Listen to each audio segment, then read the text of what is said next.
Hey there, Dave Paulides, Canammissing Project, copyrighted edition for our video channel. Welcome villagers, friends, trolls, enemies, communists. Yeah, we have some here. That's okay. I want to say that I appreciate you guys coming back again and listening to me talk about current events and missing people. And I have some interesting ones for you today.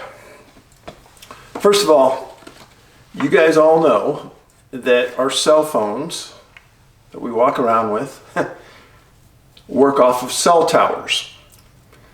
And in the United States, we're going to get what's called 5G, which is a quantum leap, supposedly faster and better for data delivery on phones. Now, what you may not know is that the large percentage of all of the equipment related to 5G is made in China, made by one company in China. And just within the last month, Boeing and Airbus CEOs have asked President Biden to stall the rollout of 5G. And their quote is, "It adversely can affect airplanes to operate safely." So they want to limit 5G near airports. Why is that interesting?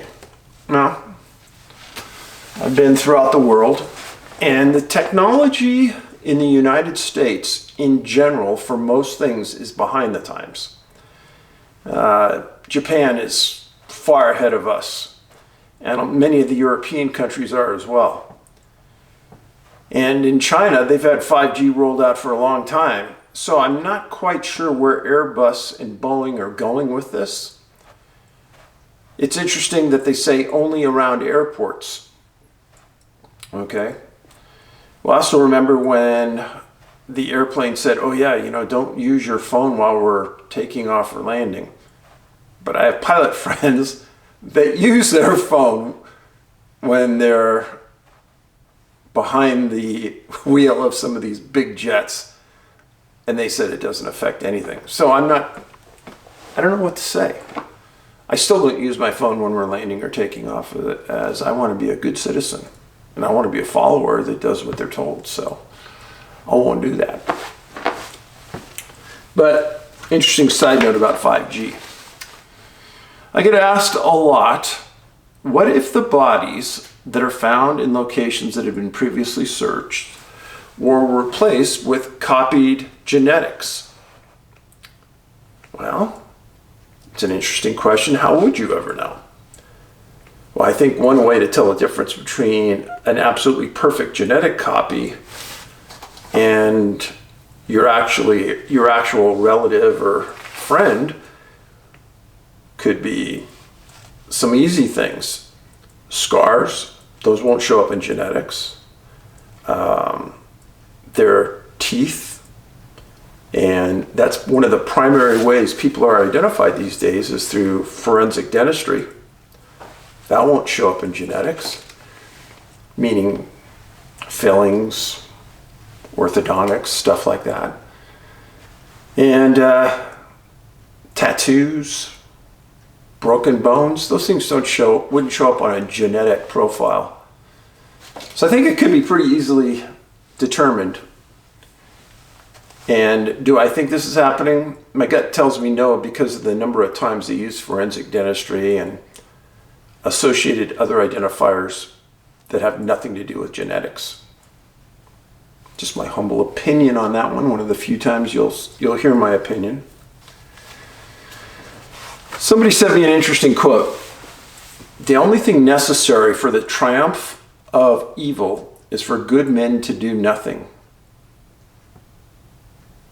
And I looked that up, and it says a quote falsely attributed to Edmund Burke. Now, between the time I was young, out of college, and just had a child, to the time my child was out of college, I was on this, what I call a treadmill of life. and you're trying not to be distracted. You're trying to earn enough money to live in a nice house and put money away so you could give your kids a good education, and you're looking straight forward and you're trying not to be distracted. You don't want to find anything out there that's going to distract you. You're looking for your next paycheck. You're looking for your next extra job. I always had extra jobs. I always worked multiple jobs. And once I was a dad, I was always concerned about giving my kids a good jump on life. I never wanted to have them be in debt once they graduated. And that treadmill of life distracts you from what's going on around you. And for many years I was like that, out of necessity, really. And I didn't understand why people in their later years would be so infatuated with politics and the world. But now I know. Because our world right now is so messed up. And few people want to dip their toe in and do anything to help where it's needed. And I've seen a lot of people say, well, what do we do right now to right the ship? And some people say, well, you need to work on national politics. I don't agree. I think you need to work on local politics. And you know where? School boards. Go to your school board meetings. I don't even care if you have kids in those schools. You should go. Voice your concern. If you don't like the direction of things. And people say, oh yeah, but the FBI is going to get on you. And be polite. Have your spouse film the entire thing. Yeah, I would. It's okay to be vocal. It's okay to be demanding. It's not okay to disrupt the peace. Don't be violent, but state your piece. And make sure that the audience is with you. And if they aren't, I wouldn't care either. I'd go with it, say my piece. Don't be afraid of the FBI, especially if you film what you're doing.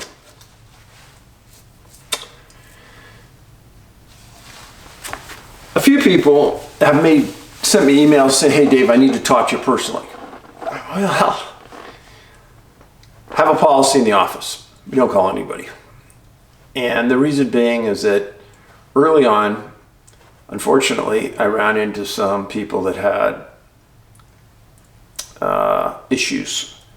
And it got out of hand, and then they were mad I didn't call them back. And if you have something to say to me, say it via email, and please don't try to contact me any other way. Just do the email, or I'll respond to that.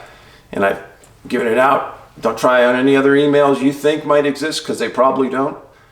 Can-Am, like Canadian American, canammissing at yahoo.com, or missing411 at yahoo.com. If you're trying some other way, you're not getting me. So those are the two ways. And don't be offended that I'm not calling anybody back. I don't call hardly anybody these days. I do a lot of texting. And anyhow, something really bothered me the other day. And it says to me how blatant and in your face some politicians are being these days. And they're not even trying to hide what's really going on. Senator Richard Blumenthal spoke at an awards event in Connecticut, and it was titled the People's World Committee Amistad Awards. And at that event, they recruited people to join the Communist Party. Blumenthal said he was there to, quote, honor the great tradition of activism.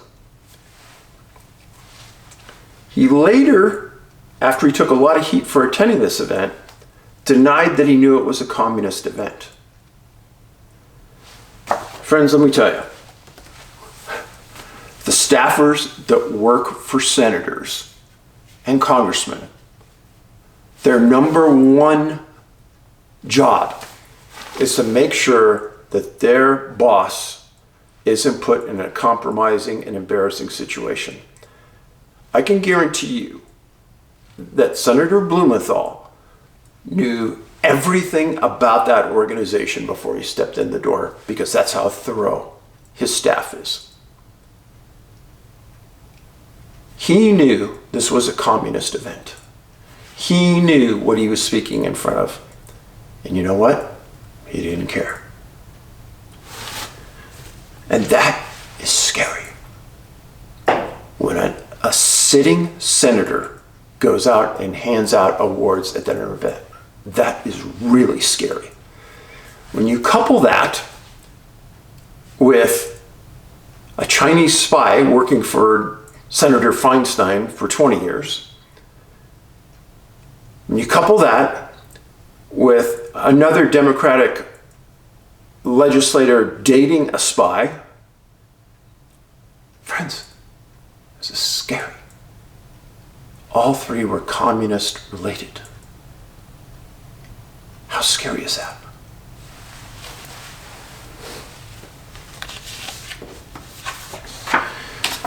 So, let's get into the first letter. Dear Dave, I've been listening to you since the first interview on Coast to Coast with George Norrie many years ago. Just so you know, my first appearance on Coast to Coast, and many others after, was with George Knapp. George is the guy who found me, had me on, and I'm indebted to him for doing that. Thanks, George. But George Norrie is a super nice guy. I've met him many times. We've spoken at the same event many times. He's just like he is in person. He's really easygoing and a nice person. I want to say thank you for your work, time, and pain that you put into investigating and reporting what is happening to all these people. It's a shame and a disgrace that you are not officially acknowledged for your extraordinary and selfless research. The fact that there's no media coverage of your investigative results, books and videos, clearly shows that the powers to be already know what is happening. I truly believe that all the national forests and national parks were designated as such because they know and have known what is happening and what is there. So my question is, who is they? They know. Well, I don't think the rangers know in the parks, because I know some of those people really good, and I guarantee they don't know. I know that at least a couple of the special agents that I personally met, they never knew. And they're the highest investigative source in the parks. So who knows? Does the new head of the Park Service a Native American know? He was just instilled. Does the new head of the Department of the Interior also Native American? Does she know? I doubt it. So who really knows? Maybe the bureaucracy that's been in the Park Service for 30 years, oh, they know something's going on. But you'll never see them, you'll never talk to them. They're getting close to government pensions, they're just going to hang on, keep their mouth shut, and ride it out. So maybe they know. They cannot stop what is happening, but they can limit the amount of lives being lost and the amount of exposure to what is happening. They have to know what is going on inside of the country, and they cannot admit it, because then they would have to tell us what else they are keeping a secret. Anyways, I just want to say thank you and appreciate your service. Thank you. Now, a couple of things I've said before, but I'm going to make this clear. When a government agency acknowledges that there's a danger somewhere in their system, let's just say that FEMA said, yeah, something's wrong with the trailers that we hand out to people during an emergency, and we know that there's high levels of special odors in some of those trailers that can cause harm to the people that stay in them. But FEMA keeps handing them out, and then the people come down with medical conditions. Well, now FEMA knew, and they still handed them out, so that would be a liability issue. But if they never knew, or they never acknowledged, then nobody could ever claim liability. I've said this before. So if they never keep lists of missing people in their parks, and they don't have a master list of missing people, and they don't track this information to understand if maybe missing people all go and disappear in a specific area of a park, well, then they can't claim that they had a problem that needed to be solved, because it was never a problem. Isn't that spooky? It was explained to me by an attorney one time. And he said, that's the way a lot of our government works. It's really scary. But anyhow, on to the next letter. I'm sending you a short outline of an older case from Finland. Just so you know, I have written about a case out of Finland before, an athlete who disappeared, later found under very weird conditions, but Finland, lots of water, long coast. I've been following your work for many years and thought you could possibly be interested in this case of a Finnish 5-year-old girl who went missing in '63. It has some intriguing elements, such as a possible ominous geographical name, a child traveling far through the wilderness, and a dream leading to the discovery of the missing. It also takes place in the immediate vicinity of the Paulides, I won't even say, begins with a Y National Park, Pallas-YLLAS, blah, blah, blah, National Park. Even if viewed as just an ordinary disappearance, the case still stands out, especially when it comes to the distance the girl is thought to have wandered before she died, up to 80 kilometers. The disappearance of Anja, A-N-J-A, Kumpurin, 5 years, disappeared from her family's farm in Finnish Lapland, in the village of Horesay, about 180 kilometers north of the Arctic Circle, on the 24th of May, 1963. Playing by herself, she still answered when her mom called for her at about 10:30 a.m., but was out of sight behind some trees. Half an hour later, she was nowhere to be found. After the family had searched the immediate surroundings, the mom asked for help from neighbors. By noon, around 30 people were looking for the young girl. A searcher heard muffled crying from the direction of the nearby Pahahoki River and hurried towards the sound. A possible translation of the river's name is Bad or Evil River, but I can't, of course, be sure that is the correct in this case. However, he tripped and hurt himself and couldn't go any further. By 6 p.m., men and search dogs from the Finnish border guard were on scene, and a large-scale, more organized search commenced. The search for Anja grew into Finland's largest full-scale search for a missing person. By May 26, 700 people were looking for her. Helicopters and divers were also used. On May 27th, the hat the girl had been wearing was found about 2 kilometers from her home. Days later, hundreds of people were still searching. Small footprints thought to be hers were found at a few locations, but could only be followed a short distance. June came and the girl was still missing. The search area was extended. On June 2nd, 1,000 people were looking for the girl, but the next day the large-scale effort was terminated. On June 5th, a man previously involved in the search happened upon the girl's blue cardigan in an area outside of the search grid. The sweater seemed out of place, the sweater seemed placed rather than thrown. This started the effort again, which now included areas not previously searched. The day before, a local man had had a dream about where the girl would be found, and on June 5th, a group of men went out to check the place in question. Around 9 p.m., Anja's body was discovered in the location shown in the dream, in the shallow water by the banks of the Unahoki River. By that point, Anja had been missing for over 12 days and dead for approximately 2 or 3. She was found 35 kilometers as the crow flies from her home, but it was thought she could have traveled 60 to 80 kilometers during the time she was missing. And she sourced the newspaper article. Well, let's get back to nitty-gritty here.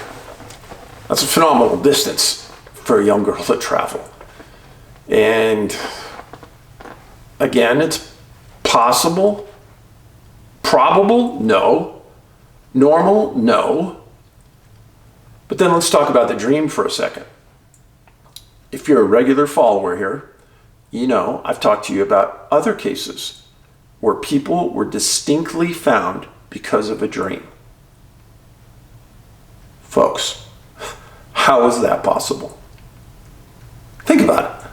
A dream. I never get dreams like that. Why do some people? So is a dream coming from their soul, the missing person's soul? How does that soul find this person who they don't know asleep and communicate with them? If it's not the soul, then is it some other spiritual body that watched what happened and then communicated with this individual? And if they watched, then they couldn't intervene? And if they did watch, that's pretty horrific to watch somebody walk into a location and die. Or is it an evil entity that wants to extend the evil into the hearts and the souls of the survivors? So they say where they put the body to this neutral person, and the neutral person goes out and shows the rest of the world where it's at. All of the possibilities are very strange. Now, I didn't really believe in this. And I probably wouldn't have as a police officer, being young and not really knowledgeable of the world. But after doing an investigation into thousands of missing persons cases and seeing this replicated several times, I'm convinced it can happen. But what's the catalyst for it happening? Is it something in the victim? Is it something in the location? It's a good hard question to ask. And something that would be a very interesting topic for a philosophy class to research. So anyhow, next email. Dave, you're one of my favorite people. I look for your videos to pop up and I'm so happy to watch them when they do. Since finding you on YouTube, I purchased your books for myself and my brother, as well as a GPS locator for my dad, who was an avid hunter in Idaho. A lot of people missing in Idaho. You're going to hear more about Idaho in the future too. You've also saved my life. Your first video about Ben was the first thing I watched after going to bed with thoughts of suicide on my mind for the first time in my life. I've struggled with depression and anxiety throughout my life, and it had hit an all-time high for me. I have children, and my parents are alive. Your video pulled me out of a personal grief and gave me a broader picture of what my actions might do to those I love. The timing was eerie and so divinely placed. I'm so very sorry for your loss. You remind me so much of my dad, and I cannot imagine the pain and guilt he would have suffered if I decided to take my life. You, like my father, are my hero. You have turned Ben's passing into something so meaningful. I'm certain he would be so proud of you and how you have turned his decision and your grief into something powerful, open, raw, and impactful. I'm telling you this now to drive home to you how much of a difference you make. Your last video on veteran suicides in Alaska was an important one. Many members of my family served, including my dad.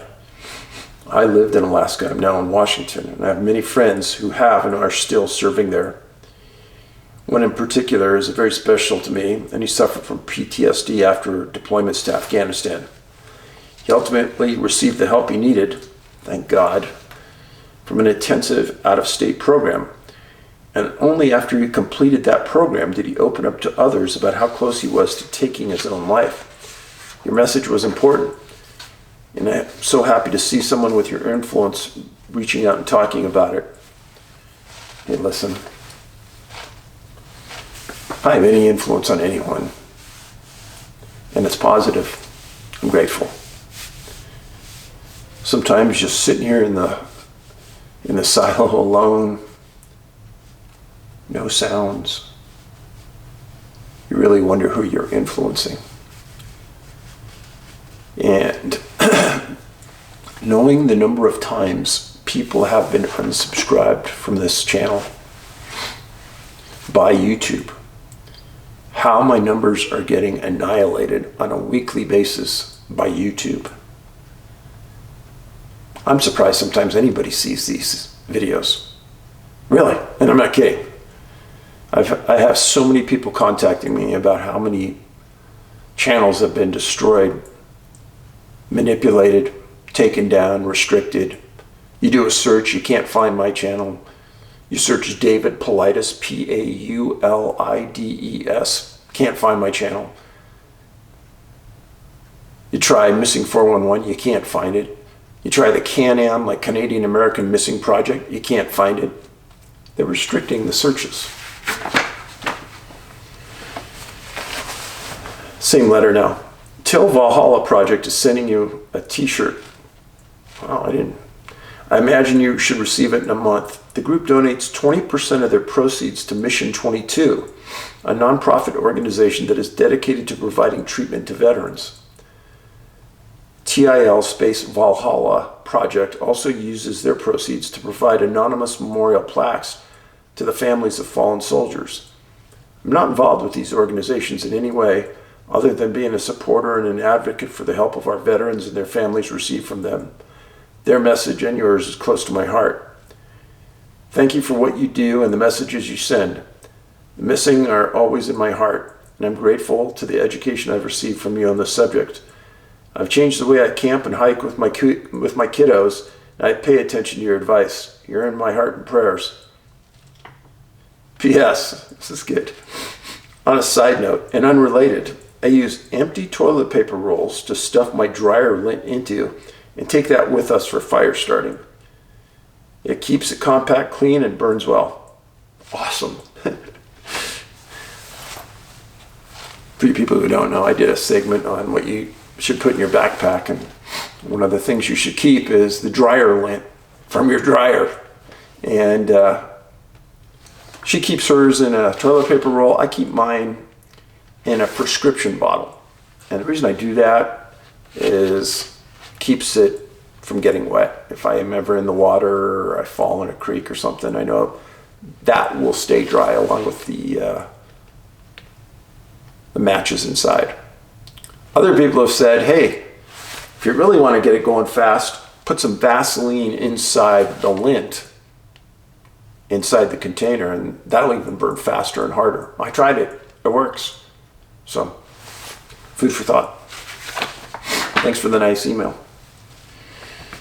Next one. Dave, it's good to see you getting stronger. I hope the rest of your family is doing the same. So many of us are having such a rough time with losing loved ones, trying to get back to normal and fulfilling our duties to our family and society. This is why I'm messaging you, to encourage you in your voice platform. You have been faithful to what I believe is a divine calling. You give voice to cops, mental health, history, and the fight for our way of life, the American dream. This is you. Quote, when a brave man takes a stand, the spines of others are often stiffened. End of quotes, Billy Graham. People like yourself strengthen the rest of us. By growing your efforts and networking with other platforms, you help more people stand for their values. We now have two generations that don't know the people and values of the greatest generation in the silent generation. They don't know the world before 911 and the sexual revolution. They need voices like yours to expand their minds and see their place in history in connection to the patriots before them. Thanks. When I was a policeman, I worked with many who were soldiers, who went on weekend duty, who were in Vietnam and Korea, and later, guys that were in the Middle East, ladies that were in the Middle East. And the stories that they tell and the mental anguish that they went through. First of all, I was blessed not to have to go. I'm not sure how I would have managed it. At that young age, I don't know if I could have. But these men and women did. And they went to a foreign country, a foreign land, for you and me. And if you don't understand the importance behind that, the importance behind why millions of people around the world want to come here, it's because you're blinded by how good we have it. Even the people that say our country is bad or whatever, you don't see them leaving. They're staying because they still know how good they have it. We don't have restrictions like other countries do. And we still have, to some degree, freedoms. But if we're not very careful, we'll lose a lot of those freedoms. And that's why there comes a time where we got to stand up. And we got to start going to these meetings. And when you hear about some type of action in your city that you wish to support, go do it. Go march. I saw hundreds of thousands of people the other day marching the streets in Austria, protesting the vaccine passports.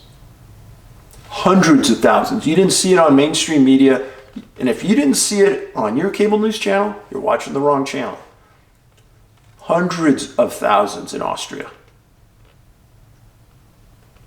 And they were doing it in Australia as well.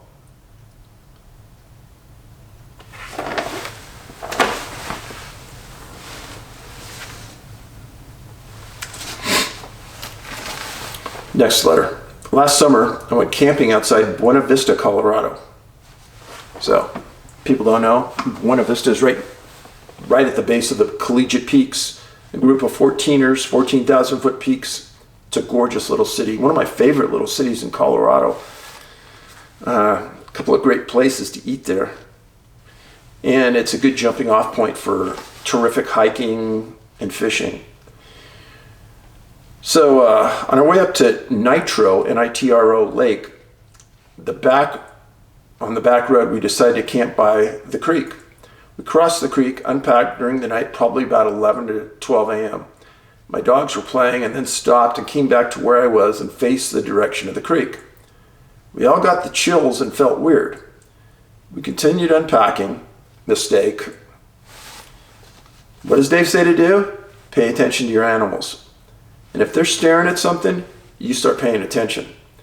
You don't know, there might be a mountain lion 20 feet out into the darkness. It could be a bear sizing you up, or it could be something worse. Do not ignore those animals.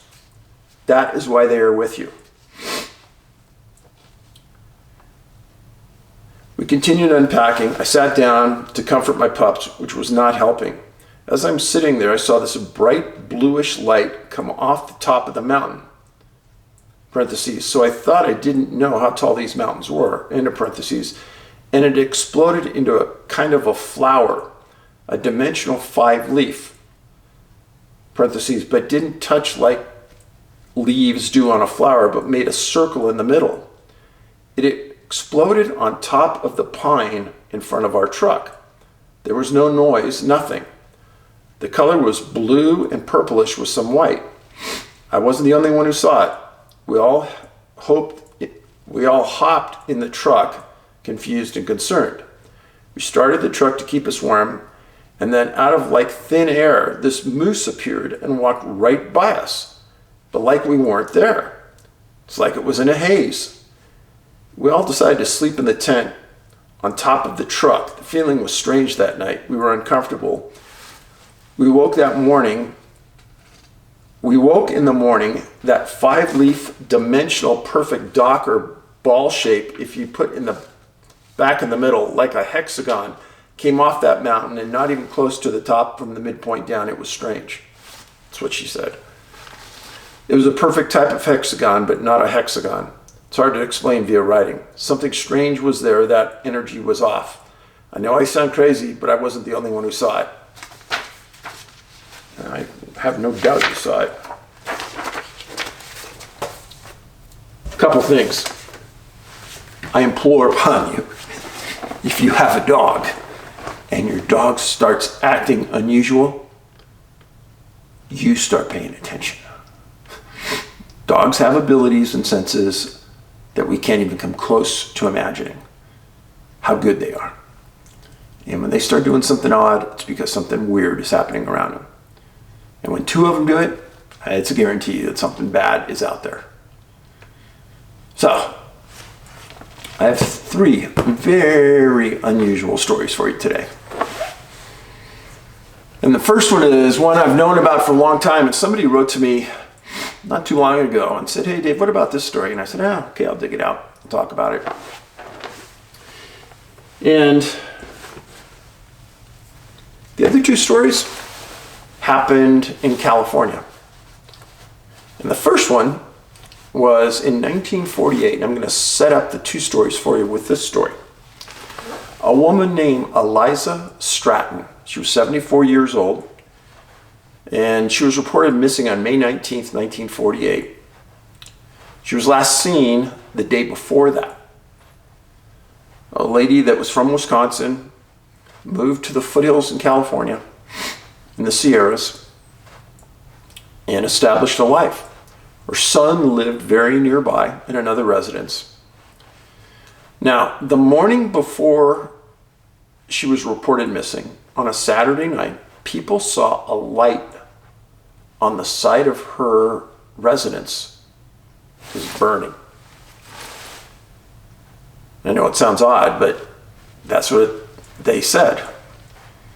And people had seen her that Saturday, but after that light burnt, they hadn't seen her that Sunday. Friends called, she didn't answer, so the friend went over that Sunday, she wasn't there. They called the son and they called the sheriff. Sheriff came over and immediately started looking around the grounds and didn't find any tracks at all leaving the building or leaving her residence. There was a large dredge hole nearby. Now in this area of the Sierras, they did a lot of mining for gold, silver, and the way they do it is they would use massive water hoses, super powerful, and spray them up along the hillside, wash the water and the minerals down into a gully where they would be screened for gold. And one of these big dredge holes was on her property, and they thought, well, maybe she fell in and drowned. So the sheriff had it drained. Nothing was there. She lived alone, didn't have any animals, was a very quiet person, very to herself. But the sheriff for 1948 put 75 searchers on it for 5 days. And they searched out to 7 miles looking for Eliza. And there were dams, creeks, rivers, all around her property. The community was very disturbed, and that's the reason that they hung in there for these 5 days in the search. They didn't find any evidence where she was at. Nothing was found. And the reason that this case is so peculiar is a lack of tracks. That's number one. Number two, when you have an unusual event, like an exterior light start on fire between the time you were last seen and the point you're never seen, well, that's pretty unusual.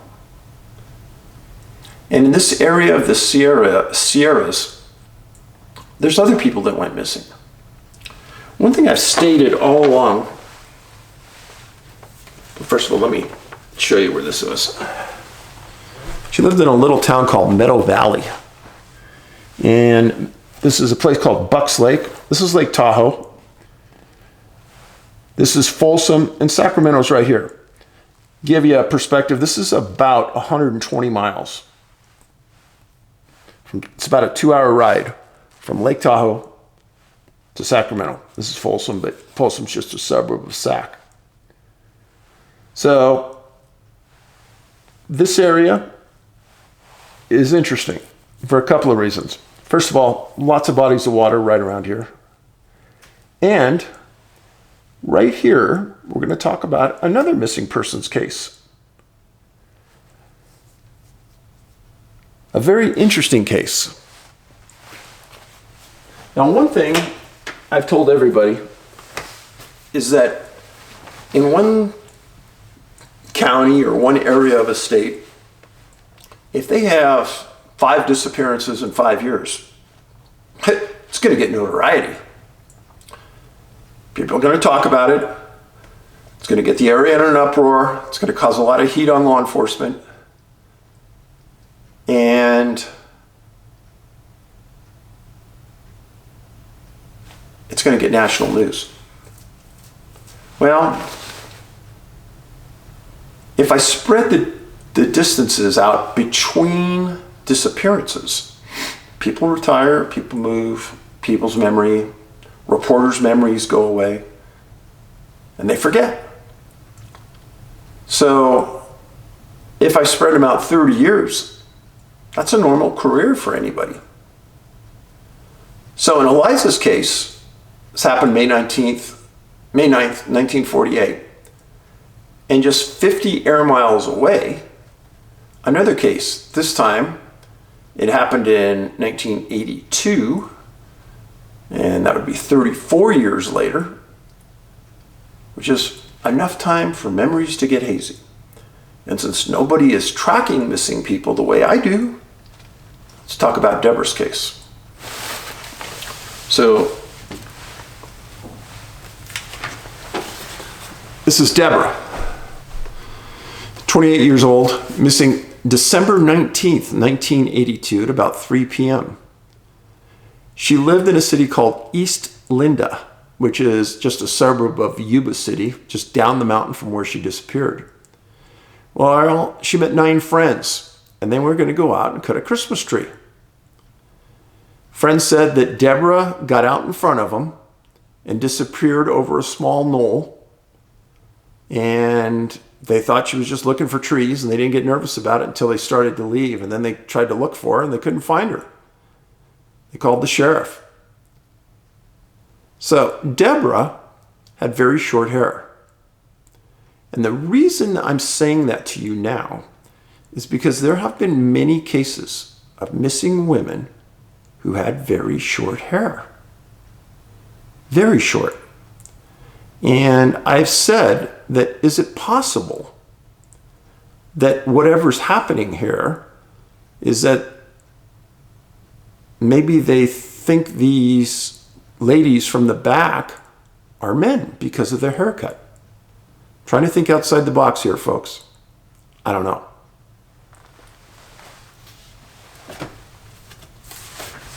So, the incident happened just outside a small town called Dobbins.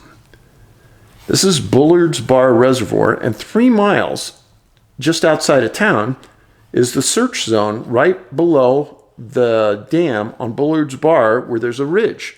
It's where they were. Described as very steep hillsides and an elevation of about 2,500 feet. Now, it happened at a Christmas tree farm. And when she disappeared, their friends went to the Christmas tree farm, used a phone, called the sheriff, and immediately the people at the farm started looking for her as well. A guy who was interviewed about this that worked at the farm said that at 2 o'clock the morning after she disappeared, it started to snow and rain, and it went nonstop for 7 days. The sheriff's department immediately responded, and they brought in multiple canine teams. They brought in 100 ground pounders, people on foot looking, and they put up 2 planes. The California Highway Patrol, the U.S. Forest Service, the Sheriff's Office, local volunteer fire, all contributed to the search.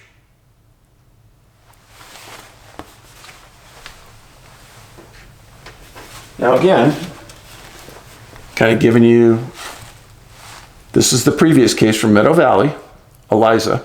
She disappeared here, and Debra disappeared right there. 50 air miles. This is Lake Tahoe, Sacramento. This is Dobbins. This is the search area. Now, in Debra's case, she was dressed lightly, and probably the weather and the snow and the freezing temps would have taken her life fairly soon, which means she couldn't have gone that far. And she was in a Christmas tree farm. Once you walk outside the Christmas trees, you know you've gone too far. So what happened? Well, first of all, you have weather as an issue. You have point of separation. When she disappeared and she lost sight, and her friends lost sight of her, something happened. And canines that brought to the scene, they can't find her. And they find no tracks either. And they were on scene before the rain started. If you can think of the hundreds, if not thousands of people that have walked across that Christmas tree farm and hunters through that area in the last 39 years, something should have been found. But Debra's never been found. Very strange case. So the next one, we're going to Canada. And we're going to a place that's near and dear to my heart. Been there several times, the Northwest Territory. Some of you may not know where that is, so I'll bring out the map. So here you go. This is the Northwest Territory. It is huge. This is Alberta, Saskatchewan, and if you could see on the map how big the territories are compared to those. This is Alaska, this is the Yukon, and this is part of Alaska and British Columbia here. But the place we're talking about is in this southern sector of the southwest sector of the territory. It's called Fort Simpson. So there was a time where, I've told you before, that I worked for a software company that was developing something for the diamond industry. I was working for a company out of southern British Columbia on this area. Well, one of the owners of the company had a cabin, he had a resort in the Yukon. It was called Inconnu Lodge, I-N-C-O-N-N-U. I've been there several times. Absolutely stunningly gorgeous. We had a board meeting there before. We had company meetings there. And on one of those times, he flew me. He said, "Hey, Dave, if you want to stay an extra day and help me do some work, I'll put you up." I go, "Let's do it." So he ends up flying me in his helicopter to an area in the Northwest Territories called the Cirque, C-I-U-Q-U-E, Cirque of the Untouchables. Wow. Reminds me somewhat like Yosemite Valley. Huge granite walls. And it's a world famous climbing spot. And I was flown in there because he had an agreement with the government that part of his permits to fly climbers in is he had to maintain this kind of outdoor restroom deal, and we were going to polish it and lacquer it and do some things. And it was just a great excuse to be in the outdoors. And Warren's a great guy, so I enjoyed being with him. And we went up there, and I mean, it was so stunningly gorgeous, it was hard to do any work. Cirque of the Untouchables. But anyhow, and then on another occasion when I was working for the company, I had to go into a city called Yellowknife. And Yellowknife is kind of the head of the mining industry for that part of the territories. And it was quite an education. And I had a lot of fun being up there. And Inconnu, I-N-C-O-N-N-U, look it up, Inconnu Lodge, great place. So, the story goes that two men, best friends, David Horesay and Frederick Hardisty. David was 60 years old, and there was no age given for Frederick. And they disappeared on June 16th, 2005. So the cabin was 78 miles northwest of Fort Simpson. And I'll give you a little more direction here. So, Fort Simpson in that Northwest Territories area. The Cirque area I was talking about is over here. This is the North Nahanni River. They were both from Fort Simpson, and it's a little tiny community with a little airport. So I'll let you look at this. So on the 12th, the owner, a guy named Rod Gunderson, met with both the men and gave him the keys to the cabin. 4 days later, Gunderson, who's buddies with David and Frederick, comes back, and the guys are supposed to be leaving, and he notices that the door to the cabin is locked, which is really unusual because of the remoteness of this place. And nobody's around. Well, he does some searching, does some yelling, and weirdly, he finds the men's rifles inside the cabin. Yeah. There's a lot of predators out in this part of the territories, and to walk around without a rifle would not be something that these men would do. So Gunderson goes back to civilization, contacts the RCMP on the 17th, and on the 18th, they go into the cabin. The cabin was locked from the inside. Yes, locked from the inside. It was well stocked. Firearms were inside. And there were bullet holes at weird locations inside the cabin, some of them into the floorboard. So the RCMP does a big effort, brings in search dogs, planes, helicopters, and they search for 6 days, and they don't find anything. So on the 23rd, they have a press conference, and they tell everyone they're stopping the search. On the 25th, the family starts searching on their own. And on the 6th of July, David's body is found in the search area, 2.25 miles from the cabin. And weirdly, he had burns on his hands. So he goes for our autopsy. 2 days later, Frederick's body is found on the Nahanni River, 12.5 miles from the cabin, and it goes for autopsy. The RCMP supervisor said that they couldn't understand or realize a reason why the men left the cabin, especially without guns. The cabin was fully stocked with food, water, everything they needed. And they specifically stated that the river, the area where Mr. Hardisty's body was found, was searched extensively many times before they found the body. And the area where David's body was searched, 2 miles from the cabin, had been heavily searched many days, and he hadn't been found.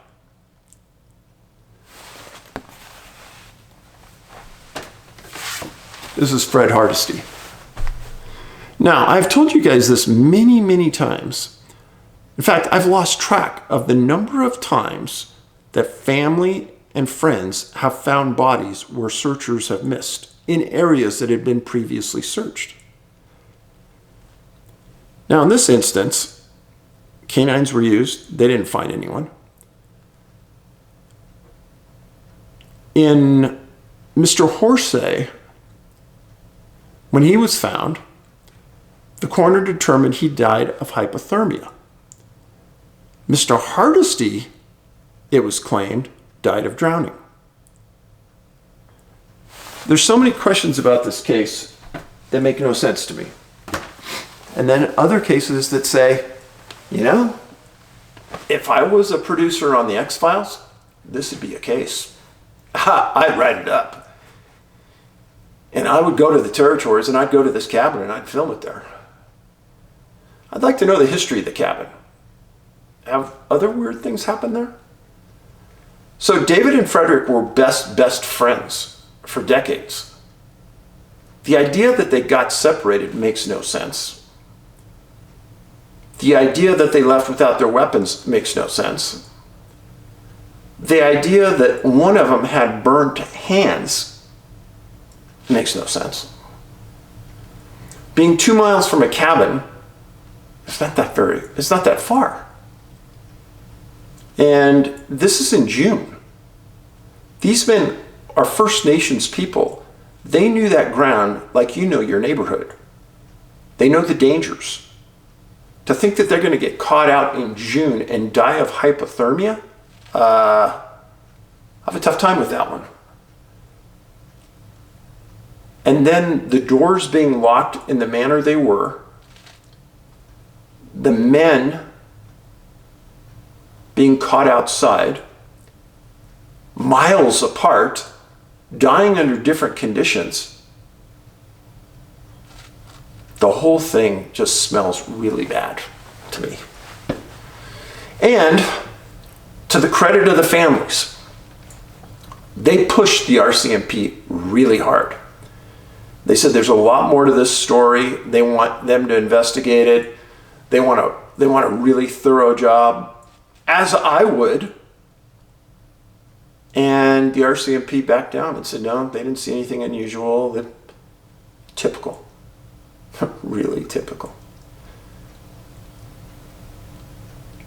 It's hard when you work in a remote location like Fort Simpson to understand what's going on in the world around you. I'm looking at these cases from 50,000 feet, and those RCMP officers are looking at it from a local issue. Oh, you know, these guys just got caught out, nothing weird happened, you know, and they could just theorize it all away. Local reports for local consumption. Thank you to Detective Gannon, NYPD. That saying will stay with me forever. Local reports for local consumption. If they just make this case a mundane non-issue, just a couple of guys got caught outside, community will soon forget it. If they make a big deal about it, well, then the community's going to make a big deal about it. Sorry, friends. I'm going to call it like it is. A very strange case. And unless the RCMP would release all of their documents without redaction and all of the autopsy without redaction, it's going to stay on that file with me for a long time. So, thanks again for being here. Please make sure you're subscribed. Follow me on Twitter, David Paulides at canammissing. That's where I post something almost every day about a hot topic that I'm interested in. So if you want to follow me daily, that's the place to go. I hope to be here with you again after the holidays, as long as I'm not deplatformed. And again, follow me on our website at canammissing, like Canadian American, canammissing.com. And you can still watch our movies. That's Missing 411 and Missing 411 The Hunted. You can find them on Amazon, Hulu, YouTube Movies. and they are very highly rated, and I encourage you to watch them. Thanks again. We have a strong village here. We support each other well, and I really appreciate all the kind notes that are put on there. And I'll be always doing my best job for our village. Thanks for being here. Paulides out.